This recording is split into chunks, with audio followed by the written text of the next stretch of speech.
We are what? Okay, today we have a very special guest for you. I've seen these guys perform a couple of times. They do an awesome job. So if you would, put your hands together for Timber and the Power Team.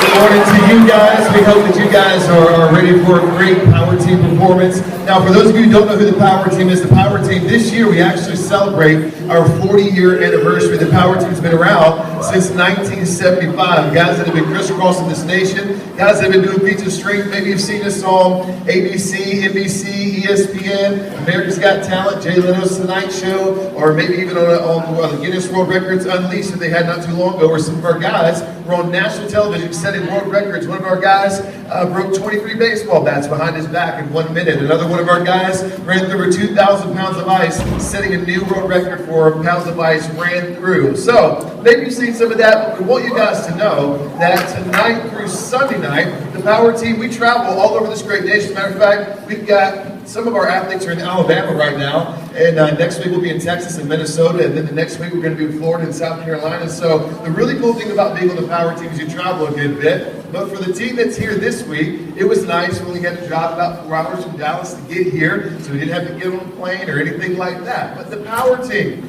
in our 40 years, we've done over 25,000 school assemblies just like this. And we're so excited to be here in your school today. Now, myself, I've been on the Power Team for the last 14 years. And I absolutely love doing what we get a chance to do today. You're going to see a small taste of what we do in our nighttime programs. So that's what I want to let you guys know. Tomorrow night through Sunday night, the Power Team, all of us are getting together, and that's where we're doing our nighttime programs. That's where you'll see the guys doing the bigger stacks of concrete, guys breaking these huge stacks with their arms, with their elbows. And you're also going to see guys rolling up frying pans, taking telephone poles, placing them over their head. You're going to see guys snapping up handcuffs. You're going to see guys bending horseshoes. It's going to be pretty crazy. So if you guys get a chance, we would love to see you guys tomorrow night through Sunday night. There's 4 performances. Thursday, Friday, and Saturday are at 7 o'clock. Sunday afternoon is at 4 o'clock. So if you guys get a chance, we'd love to see you guys. They've got some flyers just like this that they're going to be handing out as you guys leave, just as a little bit of a reminder. But I have to tell you guys this.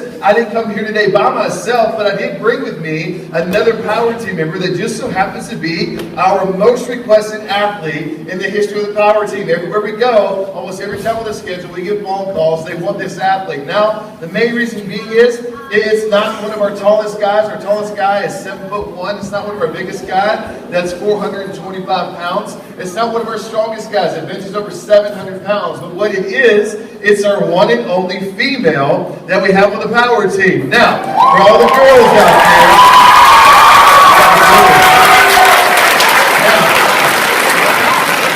I will tell you this, we got one girl and that's it. That's all we have on the Power Team, and she stands right at 6 foot tall, and I'm not going to tell you how much she weighs because I have learned girls don't like that. But I will tell you this. She's a phenomenal volleyball and basketball player. Played in the great state of Texas, went on to play at Texas Tech University, and now for the last 3 years, she's traveled all across the world with this group called the Power Team. I've seen her take frying pans and roll them up in her bare hands. I've seen her take a license plate and tear it in half. I've seen her break over 3 feet of concrete not too long ago in Oklahoma City, about a year ago. She broke over 600 pounds of ice with both of her arms together. I'm telling you, she's pretty bad to the ball. So guys and girls, do me a favor, put your hands together and help me welcome Saber here today.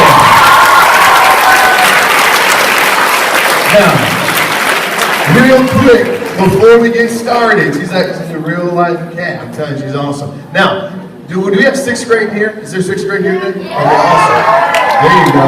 The 7th grade? It's awesome. 8th grade? There we go. Nice. We got all the 8th grade right here. There you go, making all the noise. Now, I need somebody to help me out real quick, just to kind of be the guys. And you right there in the light, so you come here just a second. Come on up here, buddy.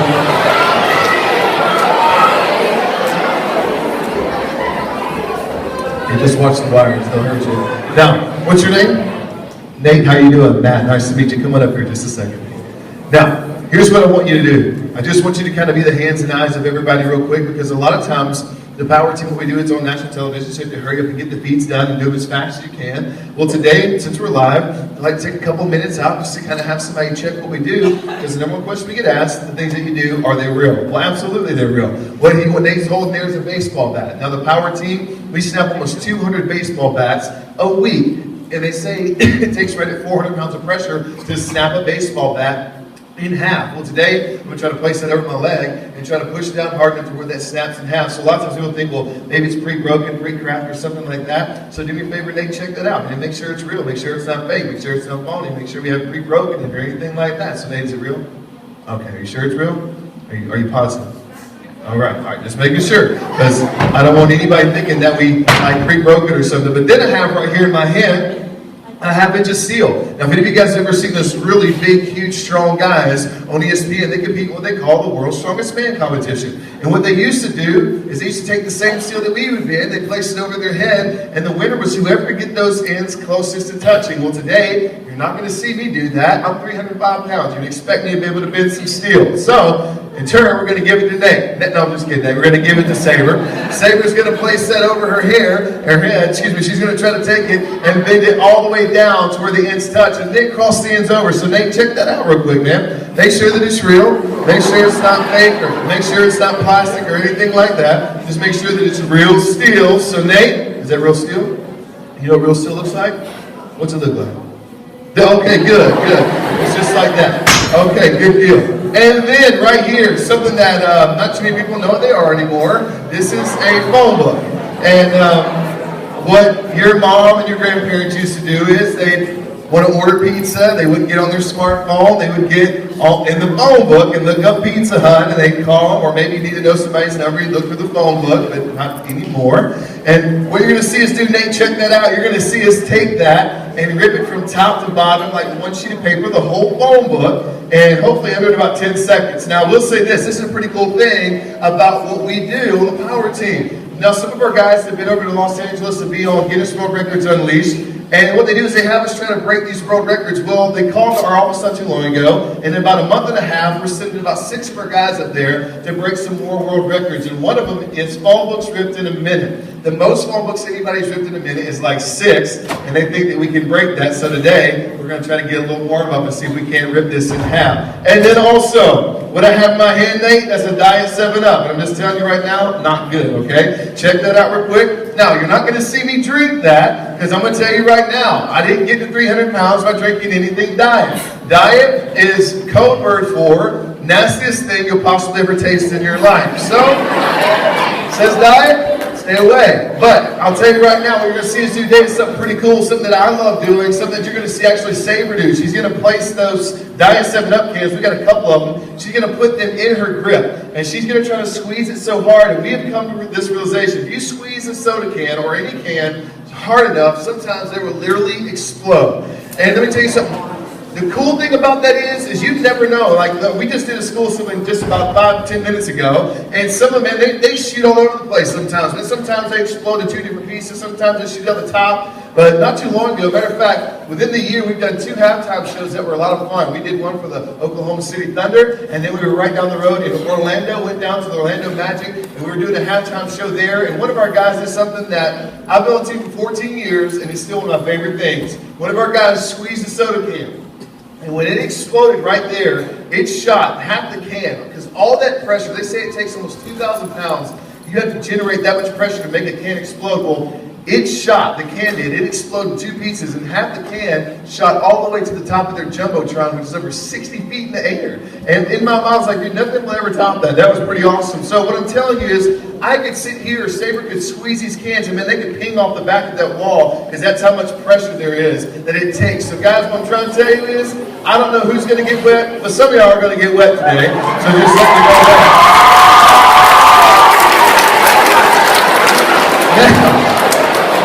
I love how the hoodies instantly go on. But this is what I want to tell you real quick, though. The main reason why we use Diet 7-Up, clearly the first reason is it's a crystal clear product. So if it happens to get on your outfit, it's going to match your outfit. Second reason is there's no sugar in there, so it's not going to leave you sticky the rest of the day. Third reason, caffeine free. Not going to be bouncing off the hallways the rest of the day. Fourth reason, It's diet, Nancy, we're exploding. So, Nate, now, is that a real diet soda can? Absolutely, Nate. Thank you so much, buddy. You can have a seat, buddy. Thanks for coming.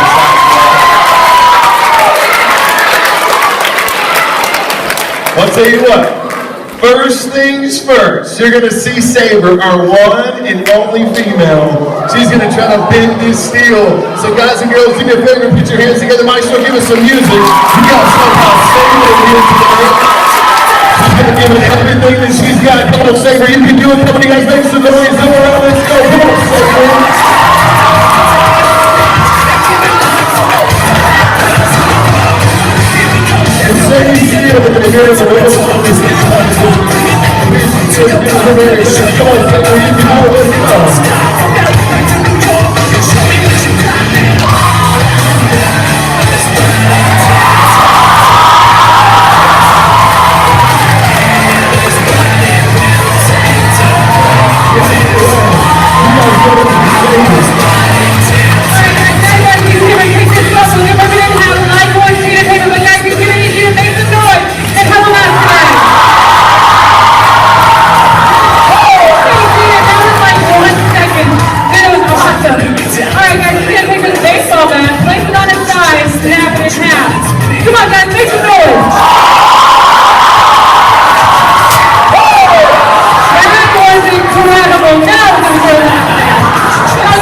My most favorite part, you're going to see Saber.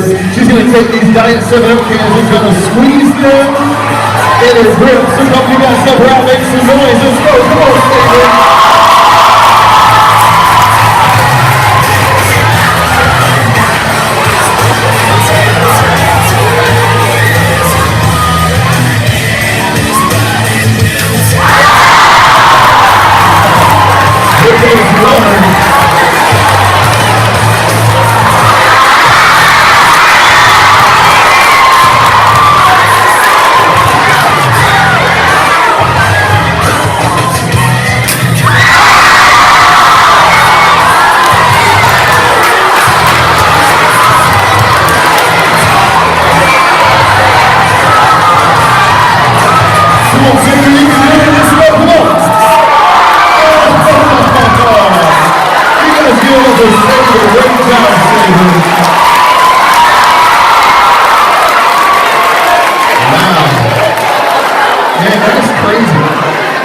Are you guys having a good time so far? Well, I will tell you this, just like I said earlier, what you're seeing right now is an extremely small taste of what you can see in our nighttime program tomorrow night through Sunday night, or actually Sunday afternoon. So Thursday night, 7 o'clock, Friday night, 7 o'clock, Saturday night, 7 o'clock, Sunday, 4 p.m. So make sure you get there. Make sure you get there earlier. I mean, I'm telling you, we're going to be breaking bricks. You're going to see guys, we're going to be breaking bricks on fire. We're going to be pouring fuel all over the concrete and seeing guys try to break that concrete while it's exploding into flames. You're going to see guys trying to snap out of handcuffs. And it's not just going to be me and Saber, but we got another guy on our power team who's actually the vice president of the power team. He's been on the team for almost 30 years. This guy right here is pretty awesome. I mean, he's just done some amazing things. But, you know, but going any further, I just want to take some time real quick. Because, you know, as we get a chance to travel all across the world, we get a chance to do a lot of really unique things with the power team. You know, one of our main objectives, one of our main goals as we sit here today is yes, I hope that we inspire you some way, somehow, and I hope that today when you leave here that, you know, you just feel motivated to do something. But I know this, you know, inspiration will only last so long, but sometimes it's information that'll change your life. And so for the next few minutes, I hope to leave you with some information to kind of help you and kind of guide you in this thing called life. Because to be honest with you, the power team, we didn't come here today to motivate you guys into being a world-class athlete. Because of things that we've been able to do in an athletic field, society has labeled us, the power team, you know, a group of world-class athletes. And as we travel across the world, and my wife and I, last year we did 413 school assemblies together. You know, that's a lot of school assemblies to be doing. And people ask us all the time as we do radio interviews or TV interviews, they say, well, man, what's your main goal when you go into a school assembly? Are you encouraging these guys to be world-class athletes? But my instant answer was no. Because here's the thing. Not everybody in this room can be a world-class athlete. What you can be is a world-class student. And you know what, maybe you're sitting here today and you think to yourself, we didn't come here to do phone book ripping 101 or to teach you guys how to explode soda cans all over your brothers and sisters. That's not why we're here today. That's not it. But as you're sitting here today, I want you to know something. What we do is kind of a tool, an avenue to get to where we're going to do what we do, because of the feats of strength that we're able to do. It opens up a lot of doors for us to do one important thing, and that's like today, speaking to you guys and speaking positive things into your life, because believe it or not, everybody on the power team, life really didn't just roll the red carpet out for us. Because a lot of times people see that, well, man, you're successful. You've been able to achieve a lot of different things, that maybe life was easy, but I'll tell you right now, life was the furthest from easy for me. And I'll be glad to explain that here in just a second, but I just want to let you guys know this. As I've had a chance to travel all across this great nation with this group called the Power Team, now the Power Team itself has been in all 50 states and has been in 42 different countries. Now, I myself have been in 47 different states and I've been in 13 different countries.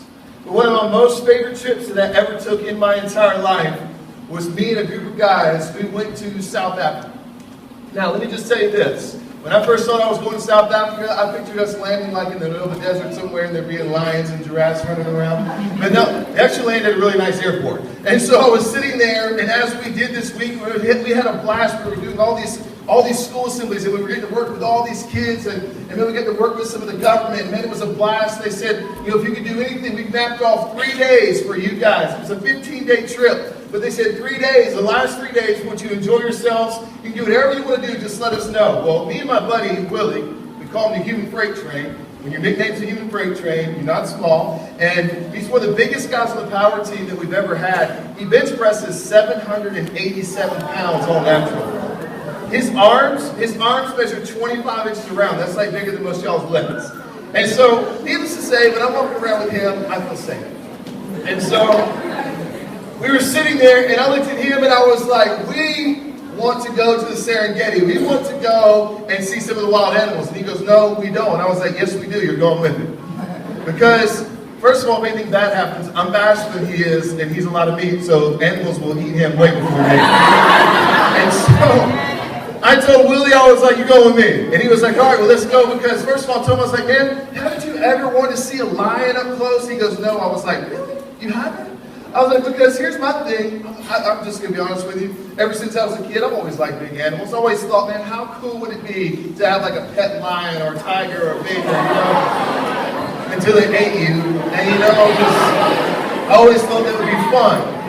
But here's the thing. Like, when I got a chance to see real live animals, like not in the zoo, not behind the glass, but like for real right in front of you, I was like, we're doing that. And I asked the guy, I was like, nobody's been like eating or anything. He goes, no. He goes, as long as you stay in the truck, he goes, you'll be fine. So I thought, cool. We're sitting there, and there it is, man. There is all kind of lions. And I am just in awe of watching these creatures. And I was just like, this is so cool. And like I'm looking at Willie, and he's scared to death. And I'm like, you're the biggest, you're bigger than those lions, and you're sitting here scared just because they got some sharp teeth. Now, and I was sitting there, all of a sudden this is what happened. I wasn't expecting this. But I don't know what just kind of caused this, but all of a sudden out of nowhere, trees begin to start shaking.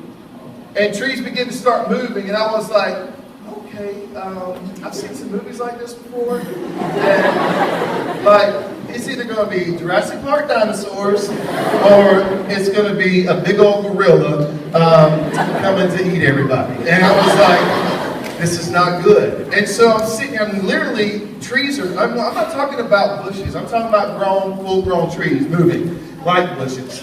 And I didn't even want to see kind of what was even coming out of those trees. But what happened, I'm watching these lions. Now, they're not moving really. Well, they're the king of the jungle. I mean, these are beasts. I mean, they ain't scared of nothing. And so they're sitting there, they're all just chilling. Nothing's going on. Well, then all of a sudden, I see something break out of the woods. You know what it was?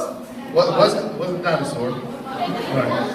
But it was an elephant. It was the biggest elephant I've ever seen in my entire life. There was 3 of them. And you know what happened when those lions, the king of the jungle, saw those elephants? They ran like little kittens. They were gone. They were gone.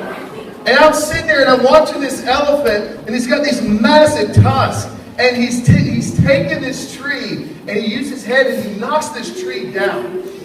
And he picks it up and he's playing with it. Like you and I would probably play with this baseball bat. Like seriously, like I'm holding this. This is pretty much how he's got a full-grown tree on his tusk. And he's sitting there playing with it like a little soccer ball. And I was just looking at it, and I looked at our guide, I was like, no, can we get a picture? Like, what can we do with this thing? I was like, this thing is awesome. He goes, no, I'm gonna tell you right now, because this is as close as we'll be able to get. He goes, but I've got one of those at home if you want a picture with it. I said, you what now? He goes, no, he goes, I've got one of those at home. And I was like, you mean like, it's like fake, right? He goes, no, I've got a real elephant at home. Oh, okay, all right. I mean, I thought it was cool to have a lion, but you've got an elephant as a pet. If you win that one. I was like, now how do you have a pet elephant? He goes, well, we've rescued some elephants, and sometimes they find their way to our yard, and I was like, that's got to be a pretty cool lifestyle. You know, here in the States, maybe a cat roams in your yard and you get to keep it. Over there in South Africa, it's an elephant. And so they save these baby elephants and they kind of raise them, and once they hit a certain age, they let them go. He said, but this one for some reason just won't go. He goes, it just stays in the backyard. And I was like, really? He goes, actually it's about that size, maybe even bigger. Okay. So I'm sitting there, me and Willie. Now Willie at this moment is really not, he don't want to see another animal for the rest of his life. He's traumatized. And so we go to this guy's house. We drive about 30 minutes down the road.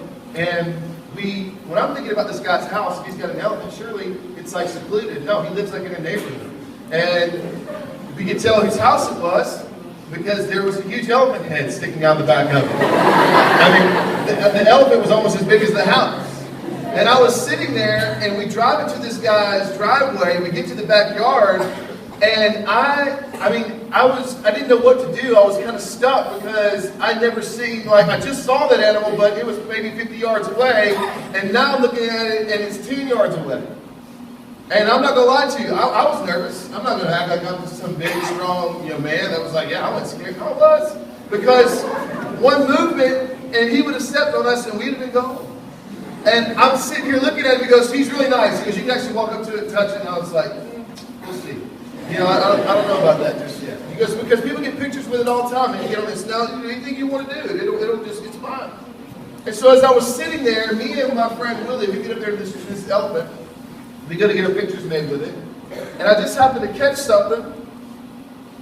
The back left foot of this elephant had a rope tied to it, the back of its foot. And it was more or less like a string, really. And it was tied, that string was tied to a stump in the middle of the yard. And I was looking, and I asked the guy, I was like, what's the purpose of that? He goes, well, that rope's what keeps him there. I said, yeah, right. I was like, this rope was the thinnest rope. I'm telling you, easily that elephant, if it would have just sneezed or something, it would have snapped that rope. And I was sitting there looking, he goes, no, that's what keeps that elephant there. And I was like, well, why is that? He said, well, because here's the thing, here's what we do. When we raise these baby elephants, he goes, we kind of break them mentally. And I said, well, what do you mean? He goes, well, when they're baby elephants, he goes, we put this massive chain around the back of their left leg, and we tie it to that stump. And he said, for about 3 weeks, that baby elephant will try its hardest to run away. It'll try its hardest to leave. It'll try its hardest to do different things. He goes, and finally, after about 3 weeks, it just realizes, I'm not going to be able to get free from this. And so what he said was this, he goes, the bigger they get, the smaller that rope gets. And he goes, and now, he said, I can actually take that rope off that elephant's foot, and it still wouldn't leave. And I was sitting there, and now here it is. Now, I'm a motivational speaker. I love to see people get the best out of life. I want to grab that elephant by the ears and be like, look at me! You realize how big you are? Like, I just want to get in his face and just remind him of who he was. Because here it is, this massive elephant just sat there and moped around in this 10-foot circle the whole time. That's all he did. And then the guy said, watch this. He took the rope off of the elephant's foot. And I was like, go! I said, now's your time. And all it did the exact same thing. It didn't break its pattern. It didn't break anything. It stayed right there in its little 10-foot circle. And I was just looking and I was like, I'm sort of feeling bad for that elephant. Because, man, all of his family, all of his friends, everything that he's ever known or could know is not even close to where he's at. But yet, because in his mind, that's the best he'll ever be. In his mind, that's as far as he'll ever be able to go. And when we flew home from South Africa back to Dallas, Texas, I looked at Willie and I said, man, I said, that elephant, man, I said, it was fun to see. I said, but man, it just really got me thinking about a lot of different things. He said, yeah, man, me too. He goes, I'm going to start using that. But the reason it made me start thinking about things is because a lot of times we talk to young people who feel like they've been labeled certain things. I've met so many young people who feel like maybe because they're not the smartest person, or maybe they're not the best dressed person, or maybe they don't come from the best side of town, or maybe their mom and dad don't make the right amount of money, or maybe their mom and dad don't drive the right car, that all these things are dictating in life whether they're going to be winners or losers. And all the time we see this everywhere that we go. And so many times we hear the excuse of, well, I'm just going to be a product of my environment. But guys and girls, let me tell you this today. You're not a product of your environment, nor are you a product of your circumstances. But you're a product of one thing, and that one thing's called choice. Because every single one of you guys in here today, if there's one word that means more than anything to me, that one word is called choice. Because every single one of you guys, you've got the power of choice in your life to choose to be the greatest young person that you possibly can be, or you can just simply make the choice to just be average and say, well, I'm just going to believe what everybody else has to say, and you can be just like that elephant, and you can walk in that little 10-foot circle for the rest of your life. Because here's the thing, you got two different types of people in this thing called life. You've got young people that are going to break down, and you got young people that are going to break through. And to be honest with you, I thought I was going to be that kid that was going to end up breaking down because I didn't have life always go my way. When I was in the 3rd grade, I had received a report card. And I was sitting on my desk. Our teacher was placing report cards on our desk to take home. Now, they probably don't do that anymore because they don't trust you guys. But when I was a kid, they gave them to us to take home. But on the front of it, it said this: Matt Dobson had been promoted to the 4th grade. And that's really all I need to know. So I took that report card home to my mother and father. And I was excited to go play with my older brothers, but my mom called me back in the room. She said, Matt, she said, did you struggle this year at all? And I said, no, ma'am, not that I know of. She goes, well, were there any subjects that, you just had a harder time with? And I said, no, ma'am, not really, to be honest with you. She said, well, your teacher said that you need to go get some help. And I was in the 3rd grade. I didn't know what my mom meant. I had no idea what my mom meant. And so my mom and my dad left to go back to the school and talk to a teacher. And when they left, I went to go outside to play with my brothers, but that report card was still on our table, and I was curious as to how it looked like I had a bunch of good grades. And so I opened up that report card, and I saw my grades, which were good, and then I got to the back where a teacher's comment said this. It said, Dear Mr. and Mrs. Dobson, we hate to inform you, but we believe that your son has developed some type of learning disability. And because of your son's learning disability, we believe that the highest level of education your son will ever achieve is the 8th grade. And then the bottom said this: I promise you this, because of your son's disability, he'll never graduate high school. Now, as a 3rd grade kid, nobody wants to hear that. Well, as a 6th grade kid, so I don't care how old you are. Nobody wants to be told that. Nobody wants to be told that 8th grade is the highest level of their education. Nobody wants to be told that's as good as you're ever going to be. Nobody wants to be told that, man, you're not smart enough, you're not good enough. And here it is, as I think about life, and I think about it in general, man, that was a tough time for me. Because not too long ago, it was the beginning of my 3rd grade year that my dad had me write down what I wanted to be. And I wrote down that I wanted to be a professional football player. And my dad, he laminated that, he sealed that on the mirror that I got dressed in front of every day to go to school. And every day my dad, when he dropped me off, he challenged me to be a leader, not a follower. And guys and girls, let me tell you something. As I was going through school, was it difficult? Yes. Was it tough? Absolutely it was tough. Going to class, feeling like you didn't measure up. Because I'm going to tell you right now, one of my worst subjects was reading. As a kid, I wasn't a bad reader, I was a slow reader. And the way that I decided to read was, I was building one of the greatest movies in my head nobody would ever watch. Because here's the thing, if I was reading a story and it said Johnny jumped the fence, I can't go any further until I realize what kind of fence it was Johnny just jumped. Because I'm thinking Johnny just jumped one of the best fences in the world. world. I'm talking about guns are going off, bombs are going off. There's barbed wire all over the fence. He's jumping over. I'm thinking Johnny is just like this superhero guy, right? And so I'm building this picture in my head, Johnny jumped the fence. And then I get to the next sentence where it goes to get an apple, and I was like, okay, maybe it wasn't that cool. And so as I'm thinking about this, I always took my time reading stories because I'm just kind of painting this picture, and it was hard for me. Because there was times where I didn't feel like I fit in. I didn't feel like that was where I needed to be. I didn't feel like I was this person who was supposed to be, who my dad kept telling me every day that I could be whatever it is that I wanted to be. If I was making good choices, and I was making good decisions. Well, here I am. I'm making good decisions and I'm making good choices, but yet life isn't really going my way. And let me tell you something, there was days I didn't want to go to school. There was days, in all honesty, I would just hope that I would miss the bus. Like I would take my time to get to the bus stop and just hoping that that bus would continue to go and I would get to miss school because I hated the day of sitting in class and watching my friends turn their papers in before me. I hated sitting in class and getting a reading assignment and the teacher said, hey, I want you to read from pages 15 to 22. And you're sitting there and you're reading the story and you're going through what you're supposed to be going through and you hear these sounds. And some of my friends that I had a chance to be raised around, they'll tell you right now that have been successful. I've got some friends that are extremely successful, that have made a career in a lot of different things. And they'll tell you that where we were raised, it wasn't some of the best of areas. And they'll tell you that some of the worst sounds that they ever had to hear growing up were the constant sounds of their mother and father fighting, or the constant sounds of police sirens going down their street, or the sounds of gunshots going off at night. And no young person should have to hear that growing up, but yet that was their sounds. But to be honest with you, those were not some of the most horrific sounds in my life. The worst sounds in my life was sitting in class and listening to the wisp of the pages while everybody's turning. And in a quiet room, when people are turning pages, that's a beautiful sound unless you're the only one that's not doing the turning. And I would sit there and I would even try to just hurry up and read just so it looked like I was following everybody else. Then I would hear books close and I would watch my friends turn their books in, and here I am still on page 1. Man, that was tough. That was tough for me. And as I got in junior high school, it got more difficult. As I was sitting there in junior high and middle school like you guys are here today, this was some of the hardest times of my life.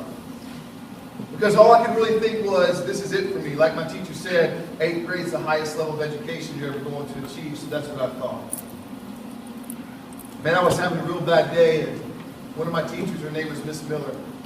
And Miss Miller was my math teacher.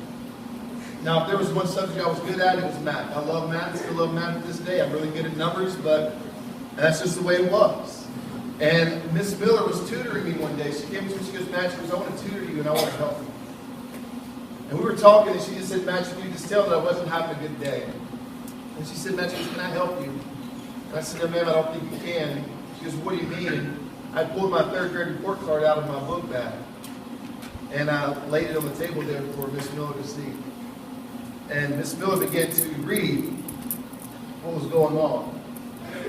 And Miss Miller then looked at me and she informed me as an 8th grade student that day. She goes, Matt, she goes, don't believe this. She said, because right now, she goes, you're going to be a freshman next year. This isn't going to be the highest level of your education.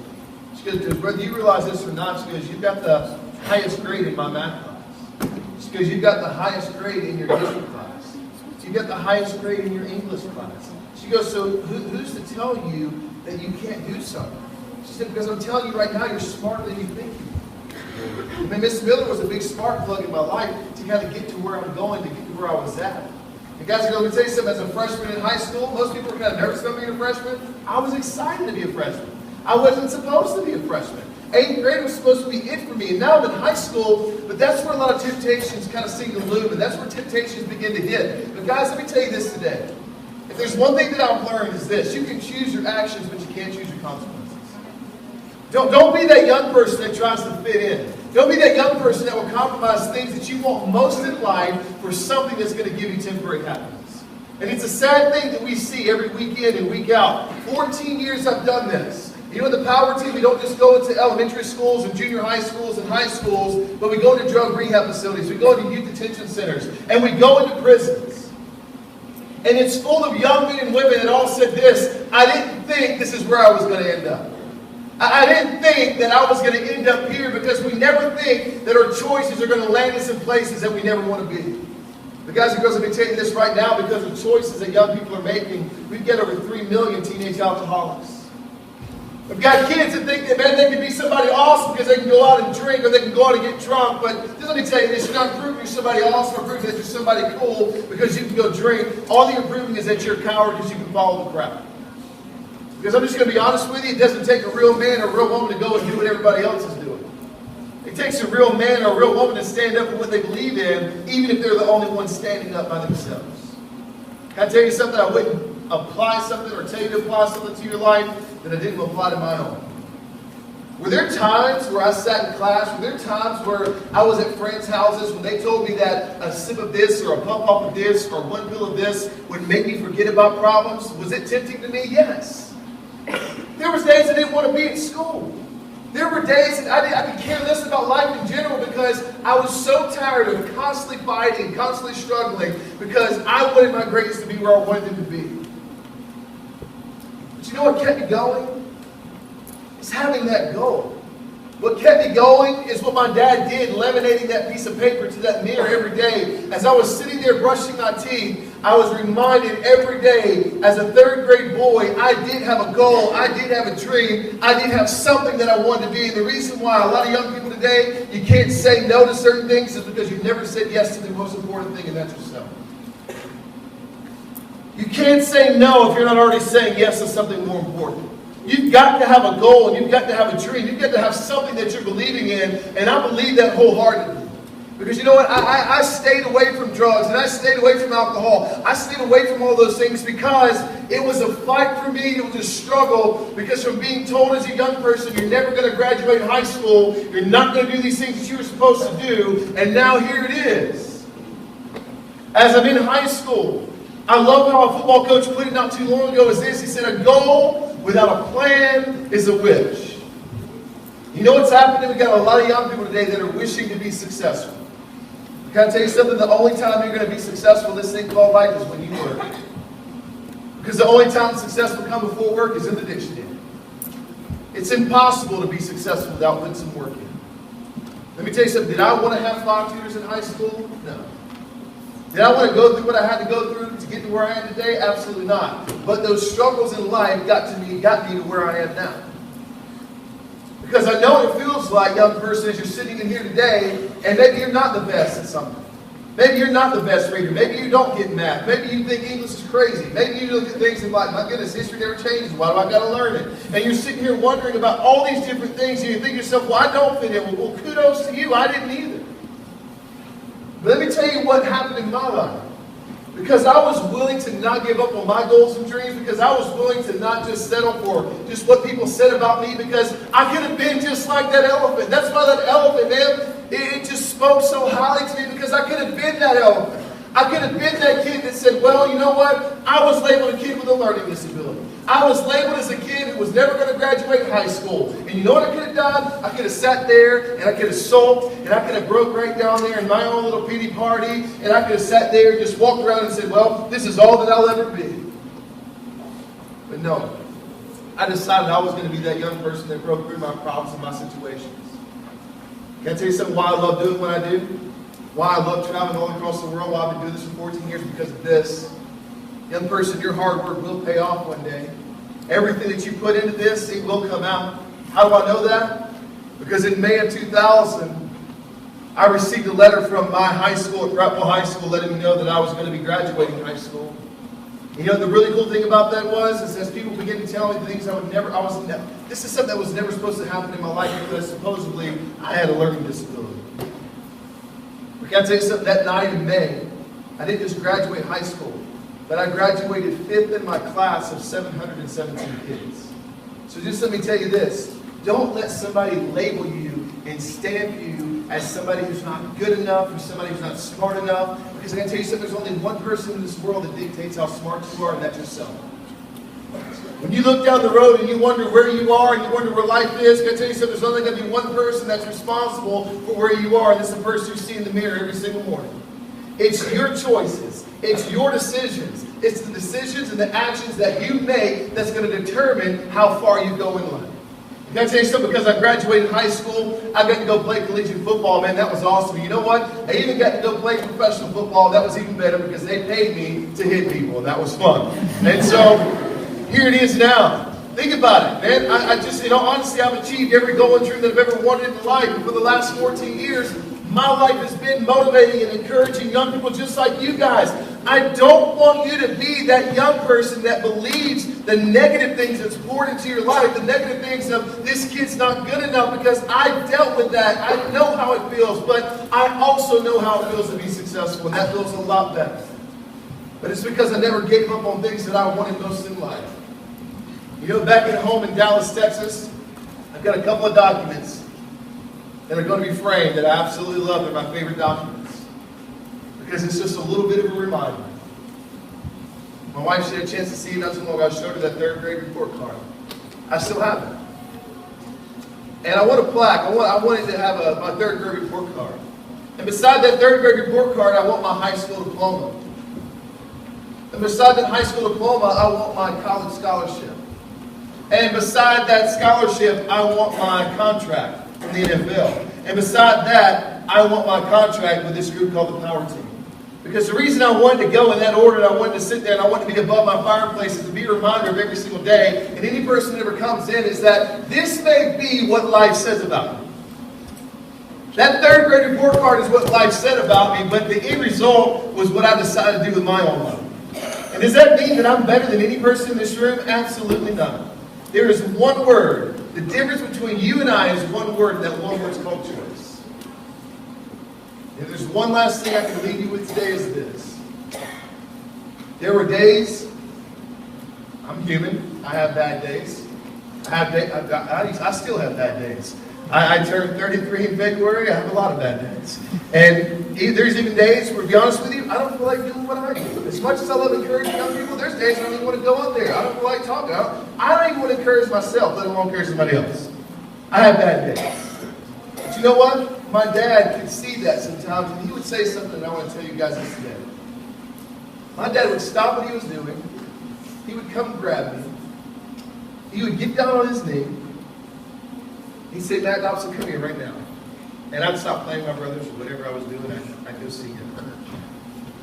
And he would look at me right in my face. And he'd grab my cheeks. I had big old chubby cheeks. And he'd squeeze them together like this. And he'd squeeze my cheeks together. And he would look at me. And he goes, Matt Dobson, I want you to know that I love you. And I'd be like, I love you too. And he would say this. And I'm telling you, this is something I've never forgotten as long as I live. He would look me right in my eyes. He would say, Matt Dobson, don't you ever forget this. He would say, you have enough, you are enough, and you know enough to be the greatest young man that you possibly could ever be. He said, now I love you, now go play with your brothers. And he may not have thought that meant much, but he would do that periodically, and he would remind me those three things on occasion. And my dad may have thought that it went one ear and out the other, but can I tell you something? That's the phrase that I have played in my head for many years. Even to this day, when I don't really feel so good about myself, I remind myself these three things. You know what I would do? The closest assembly if I could, I'd squeeze all y'all's little faces together. And all y'all's little cheeks, I'd push them together.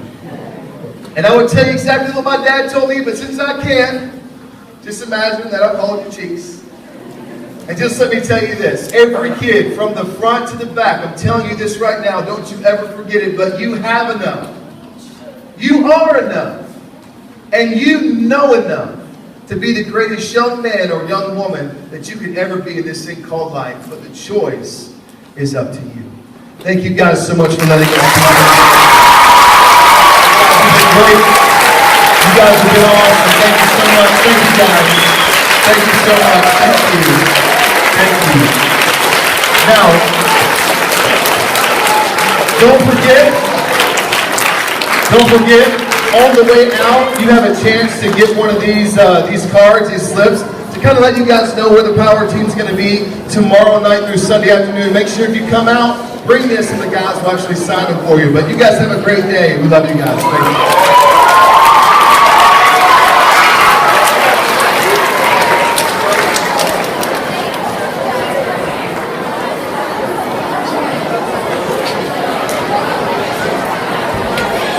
All right, there you are.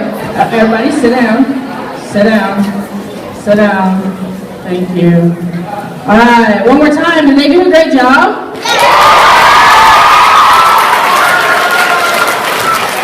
Okay, Mr. Buckingham wanted me to pass this along, that if you would like, we really appreciate these guys, right? Wouldn't it be great if they could go to every single school in the state? Yeah, that'd be great, right? So, but these guys, you know, they have all kinds of costs and things like that in order to travel all over. Like you said, they go all over the world. So, if you guys would like to help the Power Team go to other schools that may not can afford to have them there, then you can bring money to your advisory teacher tomorrow. So tomorrow morning we're going to take up a collection for the Power Team, and it will be during your advisory, okay? There's no pressure, you don't have to. But if you want to help out and get them to other schools just like ours, then you can bring whatever donation you want to your advisory teacher tomorrow, okay? All right, you guys, can we thank them one more time?